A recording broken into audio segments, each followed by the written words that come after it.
the digital age, diplomacy is no longer confined to the diplomats and official representatives. Social media has opened the door for civil society, non-governmental organizations, and individuals worldwide to play an active role in diplomacy. One highly influential social media platform in this context is TikTok. With over 1.56 billion users, TikTok has become a powerful tool for voicing opinion, disseminating information, and rallying support across the world. So, how exactly does social media play a role in digital diplomacy? How can this platform enhance solidarity between nations and advocacy the international issues around the world? In this episode of World Immersion Special Edition, our speakers will discuss about digital diplomacy, about social media prevalence of communication, and the advocacy of TikTok content. Welcome to you, FPCI Chapter UI World Immersion Special Edition, for your page to the world. Selamat siang Bapak dan Ibu, selamat datang di FPCI. Selamat siang. Selamat siang. Sebelumnya saya mengucapkan terima kasih banyak atas kesediaan Bapak dan Ibu untuk hadir sebagai narasumber kami, apalagi berkenan datang di FPCI Pusat, terutama di Bengkel Diplomasi ini. Mungkin sebelum kita masuk ke pembahasan, kita bisa berkenalan terlebih dahulu dari narasumber yang ada di samping saya. Ada Ibu Maria Lauranti dari Oxfam Indonesia. Selamat siang Ibu. Selamat siang Kak. Halo teman-teman semua. Iya. Bisa kita lanjutkan. Ada Bapak Wisnu Triwibowo PhD dari Universitas Indonesia. Selamat siang Bapak. Selamat siang semua. Oke. Selanjutnya ada yang jauh-jauh datang nih teman-teman dari Bandung. Ada Bapak Teguh Reza Syah PhD dari Universitas Padjadjaran. Selamat siang Bapak. Selamat siang, terima kasih. Oke, terima kasih Bapak dan teman-teman semuanya. Sebelum kita masuk ke pembahasan kita lebih dalam lagi, saya ingin bertanya terlebih dahulu nih ke Bapak Teguh mengenai digital diplomasi. Pembahasan kita hari ini kan mengenai digital diplomasi ya salah satunya. Menurut Bapak nih, dalam pandangan Bapak, sebenarnya diplomasi digital ini apa ya Pak? Dari definisinya, tujuannya, dan lain sebagainya. Digital diplomasi adalah suatu penggunaan teknologi digital yang didukung oleh perangkat-perangkat canggih lainnya guna memungkinkan negara dan aktor-aktor bukan negara menyampaikan visi misi negara tersebut, termasuk pembangunan, sejarah, dan juga masalah-masalah yang dihadapi ke berbagai kalangan di luar negaranya, dan pada saat yang sama mendapatkan tanggapan balik dari mereka untuk guna memudahkan negara tersebut dan juga aktor-aktor bukan negara tersebut mencapai tujuan daripada diplomasi tersebut. Oke, baik-baik. Namun saya sedikit penasaran Ibu dan ingin menarik dilihat dari praktisi dari Oxfam Indonesia ya. Nah, menurut Ibu sendiri bagaimana konten-konten sosial yang ada di sosial media ini dapat memobilisasi aksi-aksi advokasi nih? Dari Ibu sendiri menurut Ibu bagaimana? Oke, jadi kita tidak bisa menafikan bahwa saat ini generasi-generasi baru itu kan terlahir di zaman dimana mereka sudah langsung harus melek digital ya, jadi tech savvy. Terus dengan adanya juga istilah-istilah baru bahwa Gen Z sekarang jadi social justice warrior gitu ya, mereka membangun movement. Sebetulnya karena Oxfam juga sangat percaya bahwa demokrasi itu milik anak muda gitu. Jadi di tingkat global banyak sekali kegiatan-kegiatan advokasi yang memang sudah dilakukan dengan menggunakan platform social media. Tapi memang tidak terbatas pada TikTok saja, ada kami gunakan lewat Instagram gitu ya, Twitter, X, dan juga di dunia yang lebih berbasis profesional, bahkan kampanye dilakukan lewat LinkedIn gitu ya. Jadi advokasi dengan berbagai macam tema itu diupayakan untuk menjangkau sebetulnya outreach ya, yang lebih luas buat lintas generasi sih, tapi terutama generasi yang paling muda. Teman-teman kita jadi tahu bahwasannya sekarang tidak terbatas hanya di TikTok, tapi di beberapa sosial media dan juga mungkin semua sosial media. Namun nih, saya ingin bertanya kepada Pak Wisnu. Tadi dijelaskan bahwa alat diplomasi ini kan sebagai advokasi dan juga sebagai media diplomasi dan lain sebagainya. Tapi apakah ada alasan penting lainnya yang mengapa sekarang nih sosial media menjadi hal yang sangat penting? Kita lihat trace back kali Mbak ya, sebelum Facebook gitu ya, sebelum 2007 gitu kan ya, kita kenal bahwa internet masih pada fase awal gitu kan, mencari bentuk gitu kan ya. Dulu orang menggunakan blog, menggunakan situs untuk komunikasi. Cuma dengan kemunculan, mungkin kalau saya nggak tahu yang generasi sekarang kenal nggak ya, namanya Friendster gitu kan ya, Friendster gitu kan ya. Kemudian muncullah Facebook. Nah, sosial media ini kelebihannya adalah siapapun yang terhubung dengan internet dia bisa bergabung gitu kan ya. Dan semakin banyak orang menggunakan sosial media, semakin banyak orang terkoneksi, dan itu semua free. Karena sosial media ini, kemudian semua orang menggunakan sosial media, dia menjadi yang namanya sekarang sosial media, jaringan situs sosial sebenarnya kan ya awalnya. Kemudian publik gitu kan ya, kita pengguna itu kreatif, bisa buat jualan gitu ya Facebook. Kemudian alat politik, diplomasi. Kemudian menjadi pertanyaan adalah, selalu akademisi pertanyaan adalah, seberapa efektif sih sebagai alat untuk entah diplomasi, entah alat penyebaran komunikasi dan seterusnya. Hasil studinya inkonklusif sebenarnya. Tergantung, karena karakter sosial media terkait dengan demografiknya. Mungkin generasi saya pakai Facebook ya, sekarang pakai TikTok. Mungkin generasi yang sedikit di atasnya, yang umurnya 20-an, 6-27 mungkin Instagram gitu kan ya. Jadi kita nggak bisa melihat bahwa sosial media sebagai sebuah satu platform tunggal gitu kan ya. Tergantung yang ditarget siapa. Ketika bicara konteks diplomasi, nanti koreksi saya Pak Teguh, kan aktornya jelas negara gitu ya, institusi kan ya. Orang perorangan apakah efektif? Apakah ketika katakanlah Taylor Swift mencela Donald Trump gitu kan ya, kebijakan luar negeri, apa menjadi alat diplomasi? Mesti hati-hati gitu kan ya, kita kategori diplomasi itu apa. Dan sekali lagi, lihat juga karakter dari mediumnya sosial media. Sosial media sebuah platform, kalau dia nggak di pick up sama media besar, it's not going to happen gitu ya. Kita belajar dari Donald Trump 2000 kampanyenya ya, ketika dia naik jadi presiden. Kan apa yang diomongin dia ada di CNN, ada di NBC gitu kan ya, ada di Fox News. Ketika nggak di pick up kan nggak jadi. Banyak isu lingkungan Mbak ya, tadi kita bicara lingkungan. Isu lingkungan mana ada yang jadi gede ketika nggak di pick up sama media. Jadi buat saya, iya ada toolsnya, tapi konstelasi ekosistemnya mesti dilihat juga. Kalau nggak di pick up media besar gitu ya, it's not gonna work. Oke, baik. Saya ingin kembali ke Bapak Teguh. Kan sekarang populer sekali ya Pak, banyak sekali isu-isu sosial yang diangkat dan ditrenkan lah di media sosial. Kira-kira nih Pak, kan sekarang populer seperti pemboikotan produk Israel, terus juga All Eyes on Rafah, dan juga gerakan-gerakan sosial lainnya. Kira-kira hal seperti itu masuk tidak Pak ke diplomasi digital? Tergantung siapa penggunanya ya. Kalau buat negara yang merasa diri punya tanggung jawab di situ dan merasa seringkali disudutkan, dia akan secara optimal menggunakan media tersebut. Dan semua media itu digunakan serentak. Ini ibarat total war ini. Maka negara tidak akan mungkin hanya menggunakan satu media saja. Bahkan mungkin State Department menggunakan suatu media. Tapi selanjutnya kan diolah lebih lanjut oleh media-media yang lain kan, dan dikecil-kecil kan, dan media dan informasi tersebut disegmentasikan kepada kelompok usia tertentu loh. Generasi Gen Z yang sangat energik, mereka informasinya perlu singkat, padat, tuntas, menarik ya. Kemudian mengkombinasikan gerak dan lagu ya, TikTok ya, yang paling tepat. Tapi juga dalam menyampaikan message tersebut kan tentu kita harus berpikir komunikatornya siapa, komunikannya siapa, dan kemudian mungkinkah terjadi interaksi yang terus menerus. Jadi menurut hemat saya, semua jenis media itu dipakai, elektronik maupun non elektronik, dan juga harus menjangkau bukan hanya level usia ya, tapi juga level kemungkinan mereka konsisten enggak, atau mungkin enggak mereka jadi swing voters.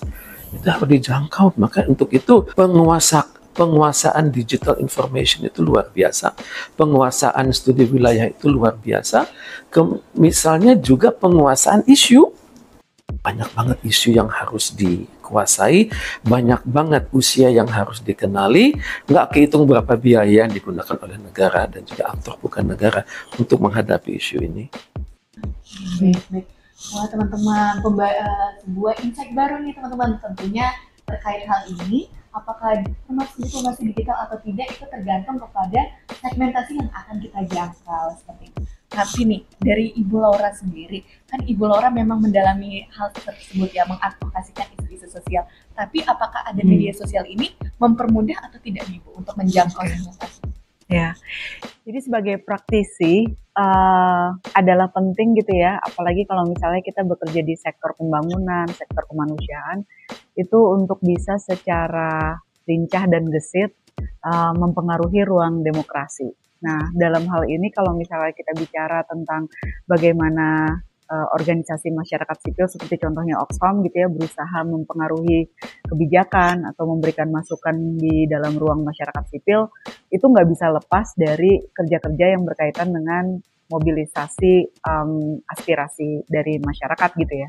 Nah, di dalam konteks ini ya tentu saja ada kerja-kerja yang sifatnya sangat empirik gitu ya. Bikin riset, terus begitu kita akan menghasilkan semacam rekomendasi kebijakan, lalu bikin dialog kebijakan, dan dialog kebijakannya bisa melibatkan baik legislatif, eksekutif, dan tokoh-tokoh lainnya. Tapi kalau kita bicara tentang people power, ya it's on the people gitu kan ya. Jadi pada saat kita ngeliat media sosial tuh sebenarnya kita ngeliat komunitas ya. Karena seperti tadi yang disebut sama Mas Wisnu, orang saat ini asal punya internet, dia menjadi bagian dari internet, dari ruang tersebut. Jadi dia masuk dalam sebuah komunitas. Yang satu dengan yang lainnya saling menguatkan gitu. Dan itu udah dipermudah dengan revolusi digital hari ini. Jadi kalau di Oxfam, beberapa agenda misalnya di tingkat internasional yang kami kampanyekan gitu ya lewat media sosial itu contohnya kayak ya sekarang ya All Eyes on Rafah gitu.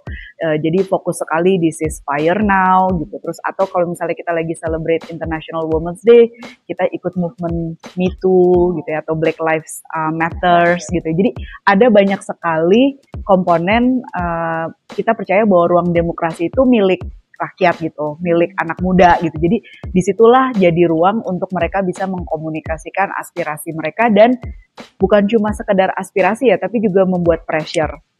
Pada siapa ya? Kepada political leaders, kepada dan ya banyak aspek gitu ya, policy makers gitu.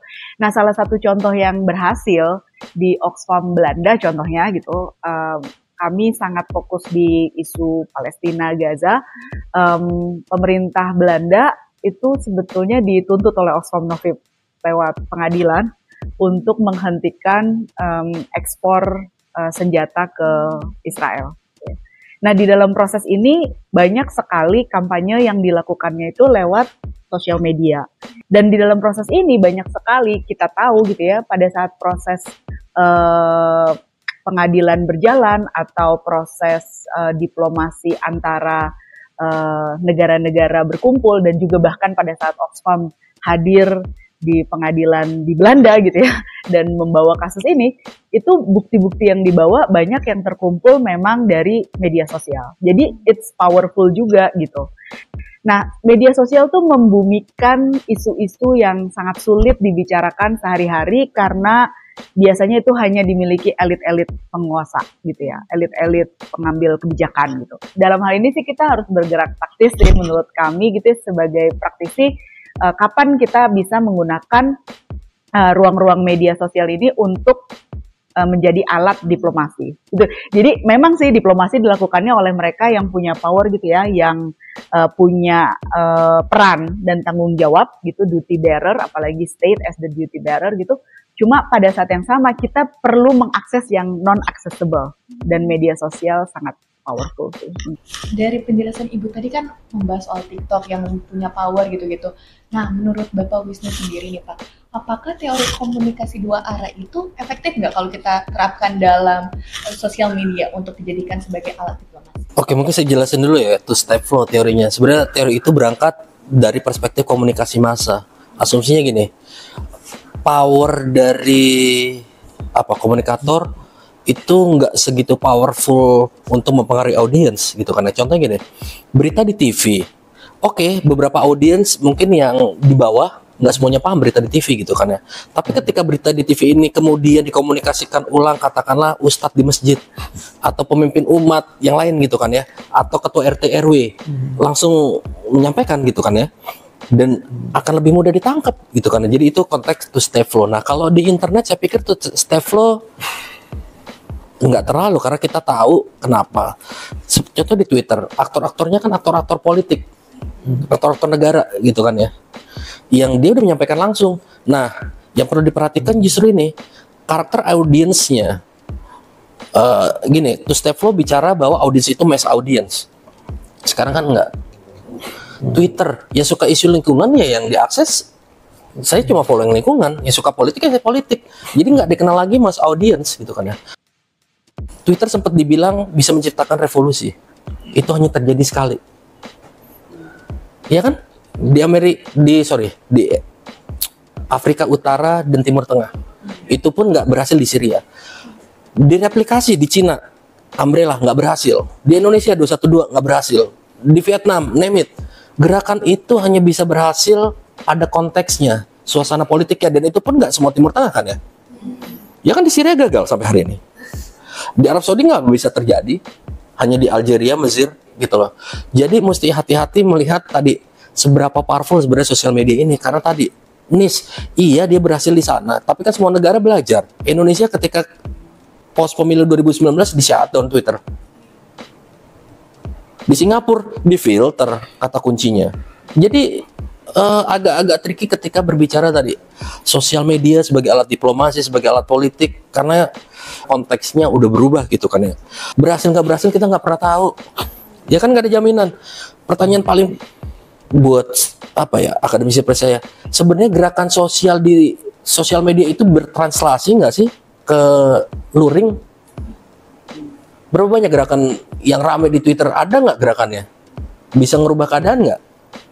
Jadi sekali lagi balik ke To Step Flow, agak perlu dipikirkan apakah ada teori yang lebih relevan untuk membantu memahami konteks sosial media. Jujur, kita tahu lah ya, semua kampanye apalagi di Indonesia ya, kampanye diplomasi apapun itu kadang iya rame di sosial media, hingar-bingar. Cuma kita lihat di jalan, ada nggak sih ini sebenarnya gerakan ini atau jadi ya itu pertanyaan besarnya.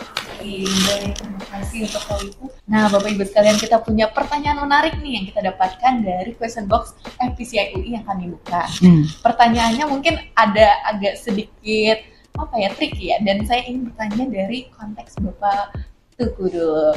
Pertanyaannya adalah, menurut Bapak, apakah pernyataan dari influencer, selebgram, artis itu lebih berpower atau berpengaruh daripada pernyataan dari pemerintah Indonesia? Menurut Bapak gimana?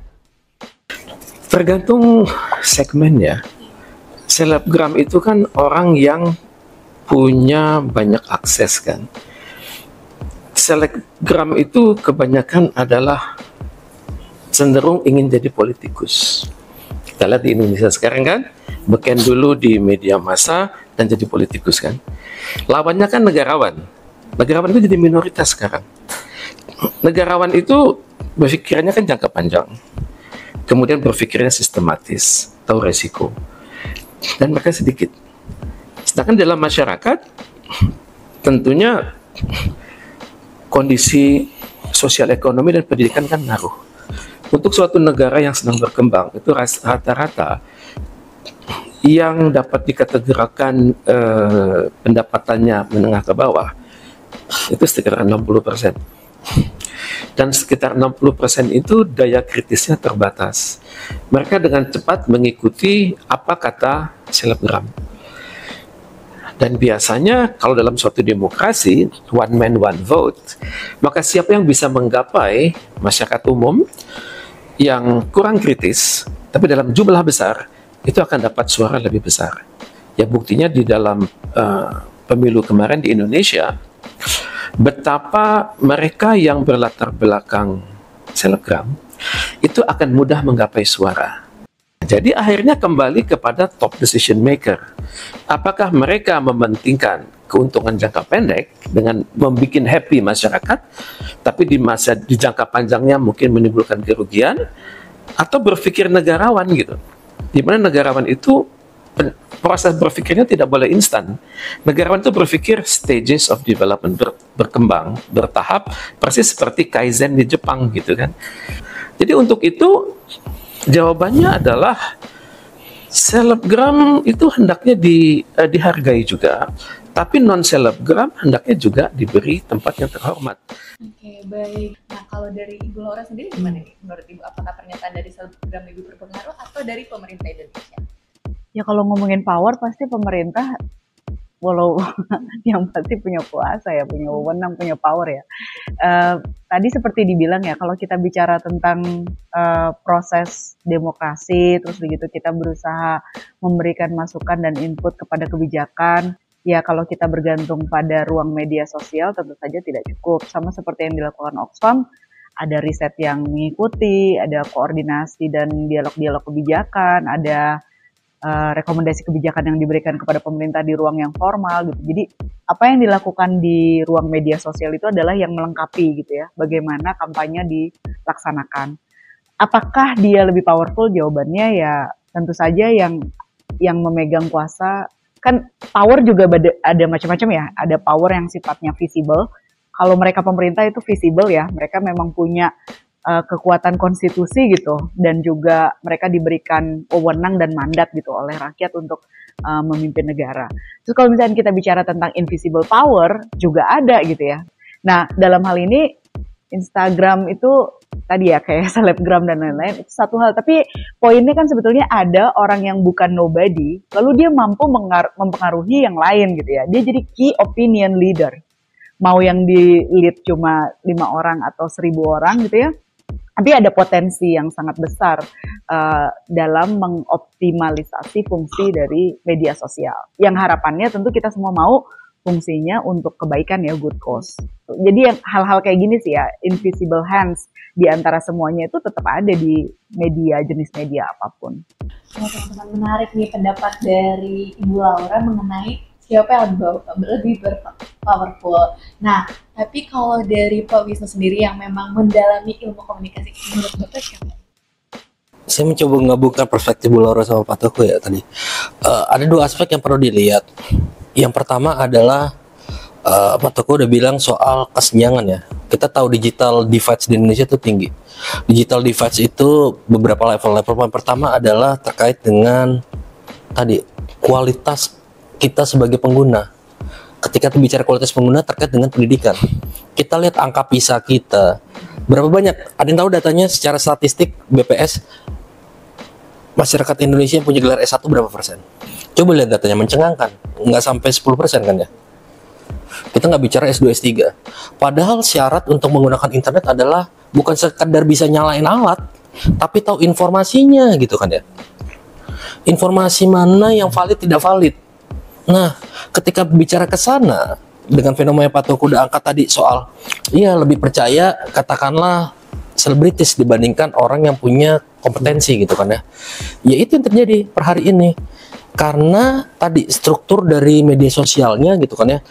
Orang yang punya banyak followers, dia terekspos akan bisa mengekspos orang lebih banyak ketimbang orang katakanlah yang pakar yang pengikutnya sedikit. Nah ini problem yang perlu dilihat. Yang kedua adalah konsep opinion leader bukan sesuatu yang baru sebenarnya. Dari zaman dulu gitu kan ya. Ketua RT, kemudian pemuka agama, kiai segala macam ada. Tapi kan mereka orang yang kompeten dan punya kredibilitas. Mereka punya track record yang dibangun, baru mereka jadi opinion leader. Sekarang punya 10.000 mahasiswa, udah jadi opinion leader. Gitu kan ya.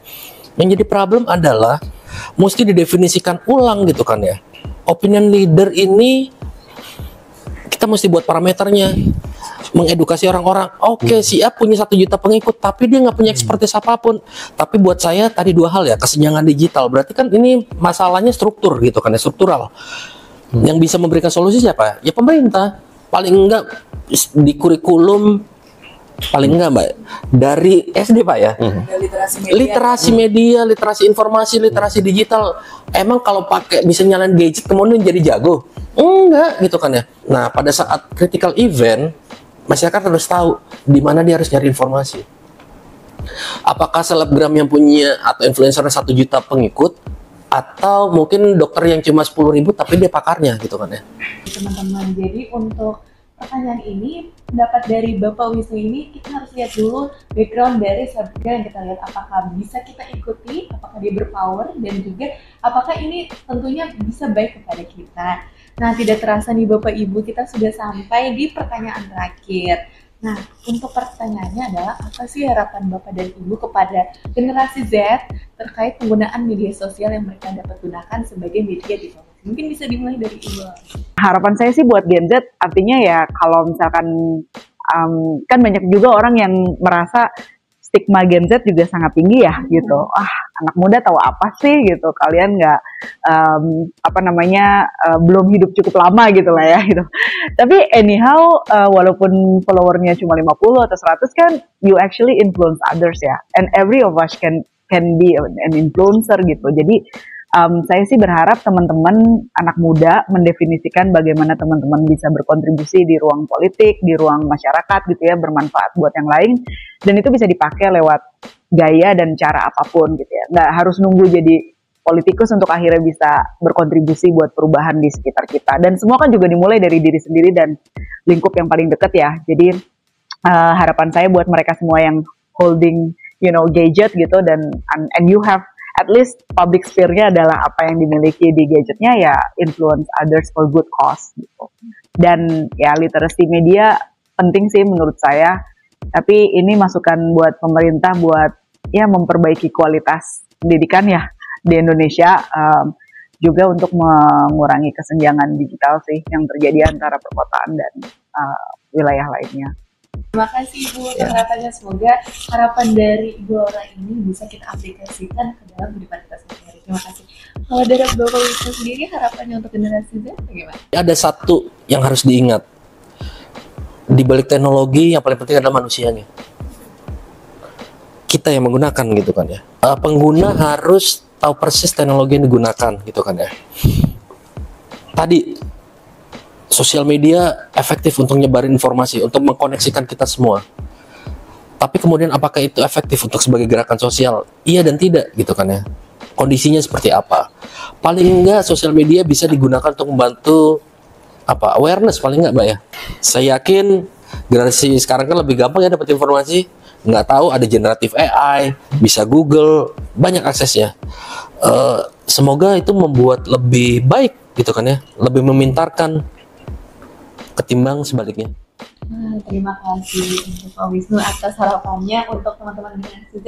Tentunya pastinya kita harus menggunakan pengaplikasian sosial media ke arah yang baik. Kalau dari Pak Tutu sendiri, apa harapannya untuk generasi Z, Pak? Bung Karno pernah bilang, kalau dikasih saya orang tua, saya paling hanya bisa menggeser Semeru dari akarnya, itu mudah setengah mati. Tapi kalau saya dikasih generasi muda, saya bisa mengubah dunia. Jadi kita harus hati-hati dengan generasi muda ini. Generasi muda ini harus dibangun, dididik, dan diajak bekerja sama. Jadi marilah kita sama-sama berpikir waras gitu ya. Teknologi itu penting, tapi digital literasi itu penting. Dan kami sebagai generasi yang lebih senior ya Bang, daripada generasi yang milenial, hendaknya lebih banyak berkoordinasi dengan mereka deh. Jadi marilah generasi milenial bekerja samalah dengan kami, dan juga kami generasi yang lebih sepuh bekerja sama dengan mereka untuk satu Indonesia yang maju. Indonesia maju itu nggak kenal, Indonesia yang maju itu Indonesia yang lintas generasi, yang sadar bahwa kita ini maju sama-sama, membangun sama-sama untuk Indonesia kita. Baik teman-teman, kita bisa dulu untuk semua narasumber. Thank you Bang. Saya sudah habis ya teman-teman diskusi kita pada hari ini. Namun sebelum itu saya ingin membacakan beberapa kesimpulan dari diskusi kita. Tadi yang pertama bahwa digital diplomasi merupakan sebuah alat yang digunakan oleh representatif untuk mereka berdiplomasi. Yang kedua tadi juga harus kita meningkatkan digital literasi, betul ya Pak Bapak Ibu, untuk bisa memilah dan juga melihat apa yang seharusnya kita lihat di sosial media. Dan yang terakhir untuk kita selalu sama-sama mengaplikasikan harapan-harapan dari Ibu Laura, Bapak Tuku, dan juga Bapak Wisnu untuk membangun negeri ini. Sekali lagi saya ingin mengucapkan terima kasih banyak kepada Bapak dan Ibu atas kesediaannya menjadi narasumber kami. Kami mohon maaf jika ada salah kata yang tidak disengaja. Sampai jumpa di episode World Mission Special Edition berikutnya. Foreign Policy Community of Indonesia, Chapter Universitas Indonesia, Board of 2024, Reaching Beyond. Sampai jumpa teman-teman.